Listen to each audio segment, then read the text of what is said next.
Welcome to our channel. Today we how to authorize email notifications for card activity in Citi. Detailed guide step by step clearly. To authorize email notifications for card activity in Citi, first, open your web browser and go to the Citi website. Log into your Citi online account using your username and password. Once you have accessed your account, navigate to the Account Services section. In the Account Services menu, look for the option labeled Manage Alerts and click on it. In the Manage Alerts section, you will find various alert options. Look for the option that mentions Card Activity Notifications. Select the type of card activity alerts you wish to receive via email. You may have options for transaction alerts, spending limits, or payment reminders. Once you select your preferred options, proceed to the next step to confirm your email settings. Make sure your email address is correctly entered in the designated field.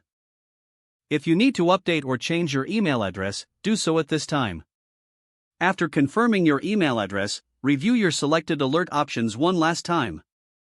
Once you are satisfied with your choices, click the Save or Submit button to finalize your settings. You should receive a confirmation message indicating that your email notifications have been successfully set up. Check your email inbox for a confirmation email from Citi. You are now ready to receive notifications about your card activity through email. If the page does not load, refresh the browser or try again in a private or incognito window. Make sure you are using the correct email address, then retype it carefully to avoid small typos. If your password is not accepted, use the Reset option and create a new strong password you can remember.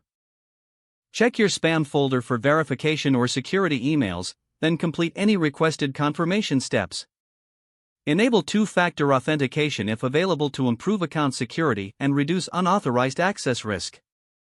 After signing in, review your profile details so your contact information and settings are accurate and current. If you see an error message, note it down and try again after restarting your device and internet connection. Log out when you finish, especially on shared devices, to keep your account and payment information secure.